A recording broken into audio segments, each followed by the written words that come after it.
بسم اللہ الرحمن الرحیم الحمد للہ رب العالمین والصلاة والسلام علی سید المرسلین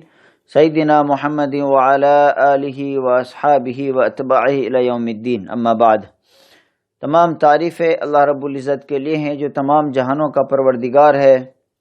اور بے انتہا درود و سلام نازل ہو ہم سب کے آقا جناب محمد رسول اللہ صلی اللہ علیہ وسلم پر،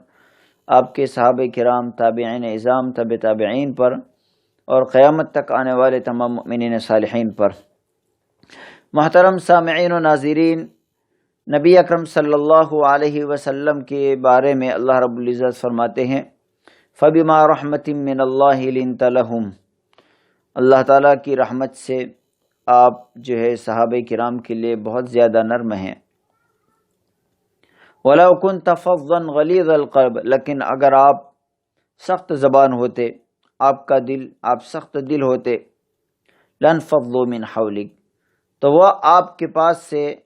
منتشر ہو جاتے، دور ہو جاتے آپ سے۔ یہ آیت کریمہ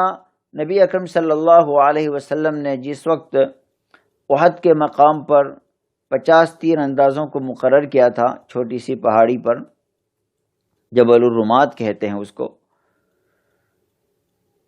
وہ صحابہ کرام جب یہ سمجھے کہ جنگ اب ختم ہو گئی ہے وہ اتر گئے، پھر اس کے بعد جنگ ختم ہو گئی، تقریباً 70 صحابہ کرام شہید ہوئے، اور نبی اکرم صلی اللہ علیہ وسلم شدید زخمی ہو گئے، اور بہت افراتفری کا عالم ہو گیا۔ ایک مرحلہ ایسا آیا کہ صحابہ کرام ہوش گما بیٹھے، سمجھ نہیں پا رہے تھے میدان کی صورتحال، ایسی حالت ہو گئی تھی۔ اب آپ سوچئے کہ اس کے بعد نبی اکرم صلی اللہ علیہ وسلم ان صحابہ کرام کے ساتھ جنہوں نے پہاڑی پر سے اپنی جگہ چھوڑ کر نیچے آ گئے تھے، اور آپ صلی اللہ علیہ وسلم نے ان کو یہ تاکید کی تھی کہ جب تک میں تمہیں حکم نہ دوں تم نیچے نہ اترنا، اگرچہ جنگل کے درندے آ کر ہم کو کھا جائے، یعنی اتنی تاکید کی گئی تھی، اس کے باوجود بھی وہ صحابہ کرام اپنی جگہ کو چھوڑ بیٹھے، اور اس کی وجہ سے ظاہری سبب میں اتنا بڑا نقصان ہو گیا۔ تو اب آپ صلی اللہ علیہ وسلم کو کیا کرنا چاہیے؟ ہم سوچیں گے سخت ترین سزا دینا چاہیے، لیکن اللہ تعالیٰ نے نبی اکرم صلی اللہ علیہ وسلم کی تعریف بیان فرمائی، آپ نے ان کے ساتھ شفقت کا معاملہ فرمایا، اور پھر اللہ تعالیٰ بھی حکم فرما رہے ہیں فَاعْفُ عَنْهُمْ، آپ ان کو معاف فرما دیجئے، اور آپ ان کے لیے اللہ تعالیٰ سے استغفار طلب کیجئے، اس لیے کہ انہوں نے جان بوجھ کر یہ کام نہیں کیا، اور اب آئندہ ایسا نہ ہو کہ آپ اس ناراضگی کی وجہ سے انہوں نے جو حرکت کی ہے آپ ان سے مشورہ کرنا چھوڑ دیں اہم معاملات میں۔ کہا وَشَاوِرْهُمْ فِي الْأَمْرِ، ان سے معاملات میں مشورہ بھی کیجئے۔ تو یہ نبی اکرم صلی اللہ علیہ وسلم کے بلند اخلاق تھے، اور آپ کا انتہائی انتقام کے موقع پر جو جذبہ ہونا چاہیے اس موقع پر آپ کا یہ سلوک تھا۔ نبی اکرم صلی اللہ علیہ وسلم ایک مرتبہ مدینہ منورہ سے باہر تھے کہیں، اور اس دوران ایک دیہاتی آدمی کو دیکھا کہ وہ اونٹ بیچ رہا ہے، تو آپ صلی اللہ علیہ وسلم نے اس سے بات چیت کی اور یہ کہا کہ ہم نے تمہارے اونٹ اجوا کھجور کے بدلے میں، اتنی اجوا کھجور کے بدلے میں خرید لیے، ایک حد مقرر کی اجوا کھجور، کیونکہ اجوا اچھی قیمتی کھجور ہے، اور آپ صلی اللہ علیہ وسلم کو یہ اندازہ تھا کہ وہ کھجور آپ کے گھر میں موجود ہے، جس وقت آپ نکلے ہوں گے وہ آپ کے گھر میں موجود ہوں گی۔ آپ صلی اللہ علیہ وسلم مدینہ منورہ اپنے گھر تشریف لائے، اور وہ دیہاتی جو اونٹ والا تھا وہ بھی ساتھ میں آیا پیچھے پیچھے۔ جب آپ صلی اللہ علیہ وسلم گھر میں گئے تو وہ کھجور موجود نہیں تھی، گھر والوں نے خرچ کر دی ہوگی، صدقہ دے دی ہوگی کسی کو۔ تو آپ نے باہر نکل کر کہا کہ میرے بھائی وہ کھجور تو نہیں ہے، اگر آپ چاہو تو دوسری کھجوریں اتنی ہی مقدار میں جتنی اجوا کھجور کے مقابلے میں دوسری کھجوریں ہوتی ہیں ہم آپ کو دے دیں، اور اس کے بدلے میں آپ کے اونٹ لے لیں۔ تو اس نے، کیونکہ دیہاتی آدمی تھا، وہ باہر نکلا مسجد میں جہاں صحابہ کرام موجود تھے، اور وَغَدَرَا، اوہ کتنا بڑا دھوکہ کیا میرے ساتھ۔ صحابہ کرام جمع ہو گئے اور اسے کہا تجھے شرم نہیں آتی؟ تو رسول اللہ صلی اللہ علیہ وسلم کو یہ کہہ رہا ہے۔ آپ صلی اللہ علیہ وسلم پھر گھر میں گئے، پھر تھوڑی دیر کے بعد نکلے اور آپ نے یہ کہا کہ وہ کھجور ہے جس سے ہم نے بات چیت کی تھی وہ موجود نہیں ہے ہمارے پاس، ہم یہ سمجھے کہ ہمارے پاس موجود ہے، تو اگر آپ چاہو تو میں دوسری کھجوروں کے مقابلے میں تم سے خرید لوں یہ۔ پھر اس نے زور سے کہا واہ غدرا، کتنی بڑی دھوکہ بازی ہے میرے ساتھ تو بات ہوئی تھی ان کھجوروں کی اور یہ دوسری کھجوریں دینے کی بات کر رہے ہیں۔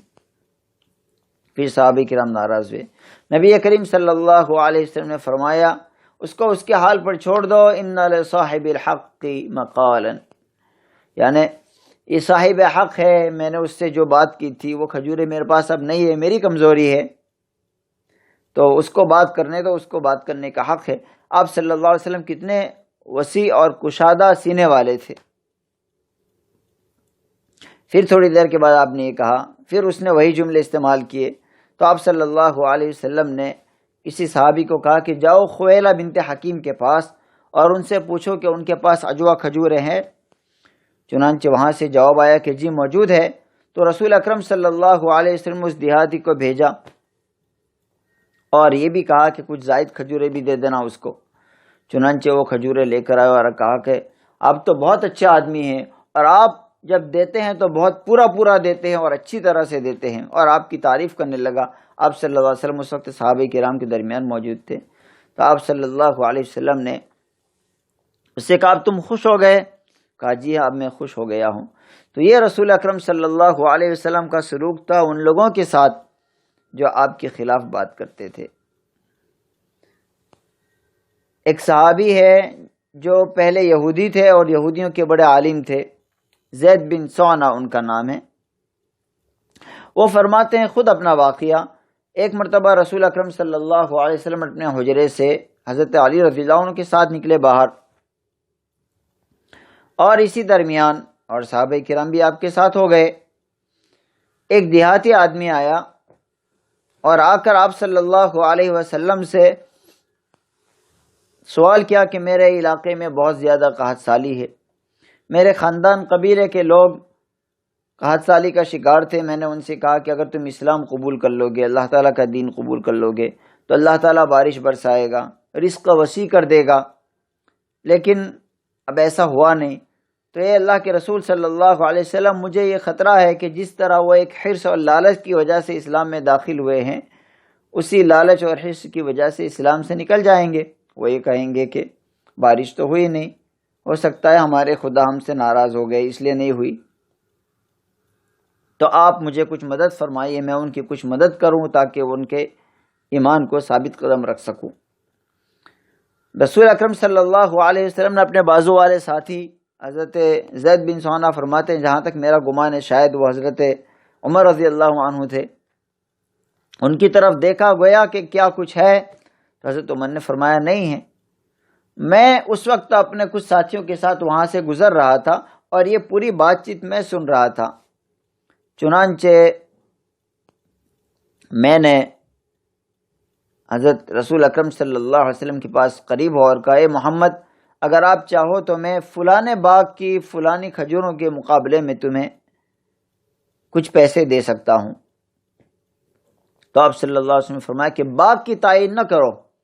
ہو سکتا ہے اس باغ میں اس وقت کھجوریں ہو نہ ہو، اس باغ والے سے میں لے سکتا ہوں کہ نہیں لے سکتا ہوں، لیکن وہ کھجوروں کی تعین کر دو، وہ کھجور میں تمہیں دوں گا اور اس کے بدلے میں تم مجھے اتنا پیسہ دے دو۔ تو رسول اکرم صلی اللہ علیہ وسلم نے اس طرح سے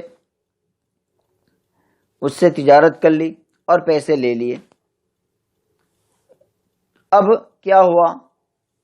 آپ صلی اللہ علیہ وسلم نے وہ مکمل پیسے اس دیہاتی کو دے دیے اور کہا کہ جاؤ جلدی سے اور اپنے بھائیوں کی مدد کرو۔ زید بن سونا فرماتے ہیں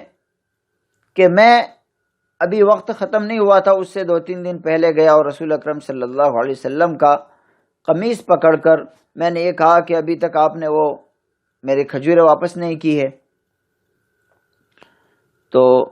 تم عبد المطلب کی اولاد کا یہی حال ہے، تم ہمیشہ جب قرض دینے کی بات آتی ہے تو ٹال مٹول کرتے ہیں۔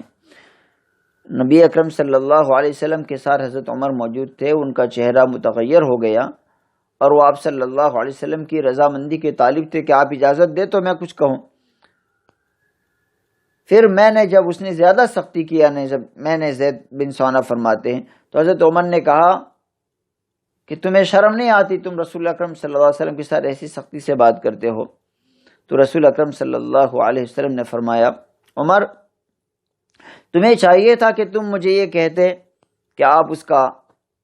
قرض یا اس کی جو رقم باقی ہے وہ ادا کر دو کھجوریں، اور اس سے یہ کہتے کہ اچھے انداز سے سوال کرے۔ جب میں نے یہ دیکھا تو میں حیران ہو گیا، اور میں نے یہ ارادہ کیا کہ اچھا یہ نشانی جو ہے وہ پتہ چل گئی۔ پھر اس کے بعد حضرت عمر سے کہا کہ جاؤ فلانے صحابی کے گھر اور ان سے کہو کہ وہ اتنی کھجوریں ان کو دے دے۔ چنانچہ میں حضرت زید بن ثعانہ کے ساتھ گیا اور یہ کہا کہ ساتھ میں 20 وسق تقریباً 70 کلو کھجوریں زائد دے دے۔ چنانچہ حضرت عمر نے جب وہ تول لیا، وزن کر لیا، اور اس کے بعد مجھے زائد دی پیمانے، تو میں نے کہا یہ کیسی؟ تو کہا مجھے رسول اکرم صلی اللہ علیہ وسلم نے کہا کیونکہ میں نے تمہیں ڈرایا، یہ میں نے بات کی، اس سے تمہیں خوف محسوس ہوا، تو اس ڈرانے کے بدلے میں یہ کھجوریں زائد ہے۔